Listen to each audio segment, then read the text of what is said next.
6 months in the late 1970s, the quaint southern town of Columbus, Georgia, was terrorized by a serial killer known as the Stalking Strangler, who raped and garroted 7 elderly white women in their homes. In Columbus, Georgia 1977 to 1978 they had what people were calling the Stalking Stranglings, which put fear in the city of Columbus. 7 well-respected women were assaulted and strangled in their own homes. This put the whole city on edge for months after.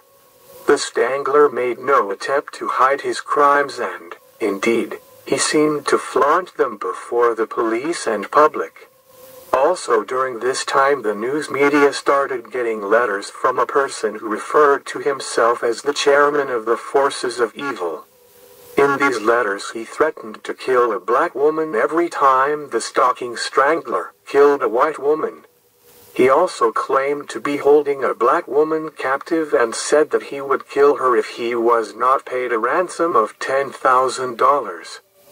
The letters were written on army stationery, and the forces of evil killer was quickly identified as PVT William Hance, a Fort Benning soldier.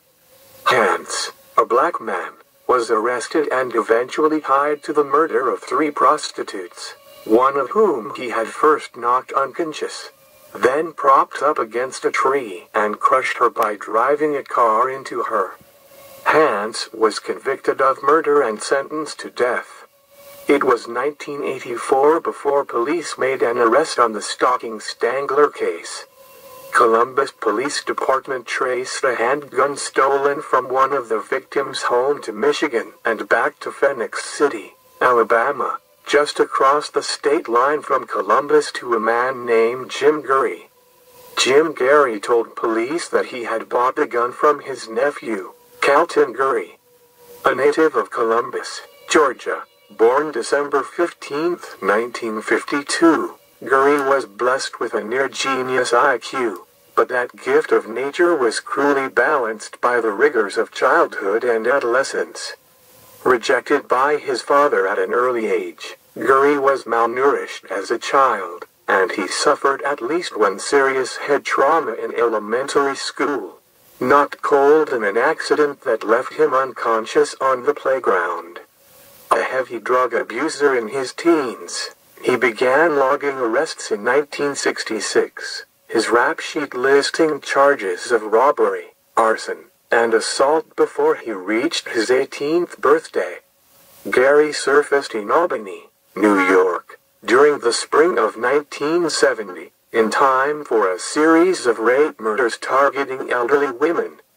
In May, Marion Brewer was strangled with a pillowcase in her Albany hotel room, followed 2 months later by 85-year-old Nellie Farmer, slain in a nearby apartment. On September 16th, 60-year-old Fern Jackson was raped, bitten and strangled to death at her home in the Winton district of Columbus, Georgia, found with a nylon stocking knotted tight around her neck. The same method was demonstrated 9 days later and a few blocks distant, in the slaying of 71-year-old Jean Demenstein Florence Skeibel, age 89, who was killed in identical fashion on October 21st, and 69-year-old Martha Thurmond, who died the same way, 2 days later. On October 28th, 74-year-old Kathleen Woodruff was raped, bitten, and manually strangled at home, her slayer forgetting the traditional stalking in his haste to escape. Ruth Schwab survived the Stalking Stranglers' attack on February 12, 1978, triggering a bedside alarm, but the killer was determined. Traveling a mere 2 blocks before he raped and strangled 78-year-old Mildred Barham the same morning. By early March, police knew they were searching for a black man in this string of homicides, and since his victims had been white, a threat of mounting racial violence dogged investigators on the job. They were distracted. Later in the month, by threatening communications from another killer, self-styled chairman of the forces of evil, who threatened to murder selected black women if the strangler was not swiftly apprehended. 3 deaths would be traced to the chairman before his arrest on April 4th, but prosecution of the stalking strangler's competition brought police no closer to their man. On April 20th, the killer claimed his final victim in Columbus, strangling 61-year-old Janet Kofer in her home, leaving the usual stocking knotted around her neck. A week later, on April 27, 1978, Greenville, South Carolina experienced the first in a series of armed robberies by the Steakhouse Bandit, a gunman who invaded restaurants near closing time. 8 months passed before Carlton GARY was arrested in nearby Gaffney, following a similar holdup, and he confessed to the entire series, drawing a sentence of 21 years in prison for armed robbery. Transferred to a minimum security prison at Columbia, 4 years later, he escaped from custody on March 15, 1983. Another 14 months would pass before Gary's ultimate arrest, on May 3, 1984, at a motel in Albany, Georgia. Held as a fugitive from South Carolina, and linked with an October 1977 burglary in Columbus, GARY was charged with the Skybell, Thurmond, and Woodruff murders on May 4th. A jury convicted him of all counts in August 1986. Deliberating for 3 hours before his penalty was fixed at death. GARY was convicted of killing Florence Skybell, Martha Thurmond, and Kathleen Woodruff. His attorneys won their bid to have a long missing bite mark mold from the last victim examined by an expert to see if it casts doubt on Carlton GARY's guilt. GARY was not convicted of the April 20, 1978, strangling of 61-year-old Columbus schoolteacher Janet Kofer, from whose left breast the impression of an apparent bite mark was made. Prosecutors used evidence from that case during GARY's 1986 trial solely to show similar mode, method, and motivation. Prosecutors have operated on the theory that one person committed all 7 murders, so any evidence that might clear GARY in one case could undermine the claim that he is the stalking strangler, so named for the killers strangling women with their own hosiery. Some sources say GARY's lawyer was refused state funding to carry out a defense.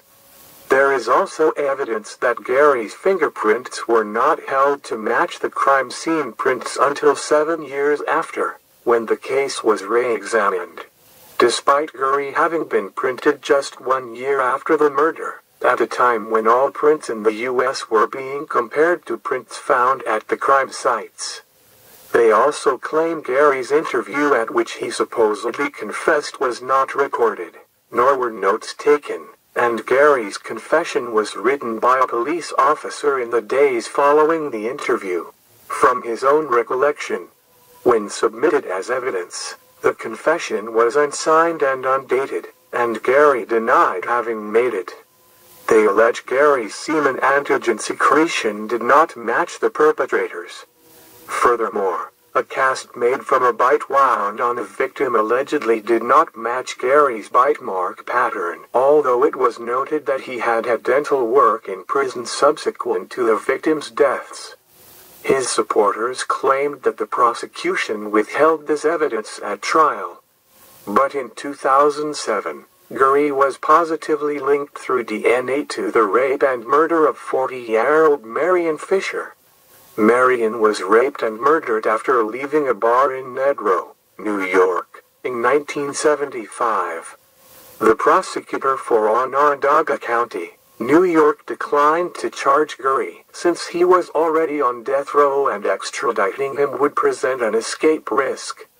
On December 1, 2009, the U.S. Supreme Court refused to hear GARY's latest appeal, clearing the way for an execution date to be set. On December 4, A court set a December 16th execution date for GARY. On December 15th, the State Board of Pardons and Paroles denied a request to stay his execution. On December 16th, only hours before the execution, the Georgia Supreme Court halted the execution to hold a hearing and determine whether DNA tests should be conducted to determine GARY's guilt or innocence. On February 23, 2018, a new execution date was set for March 15, 2018. On March 15, 2018, Carlton GARY was executed by lethal injection. He died at 10:33 p.m. and declined to make a final statement. Given the option to request a last meal, GARY opted for the standard institutional tray of a grilled hamburger, a hot dog, white beans, coleslaw, and a grape beverage. Carlton Michael GARY was 67 years old at the time of his execution. Thank you for watching Death Row.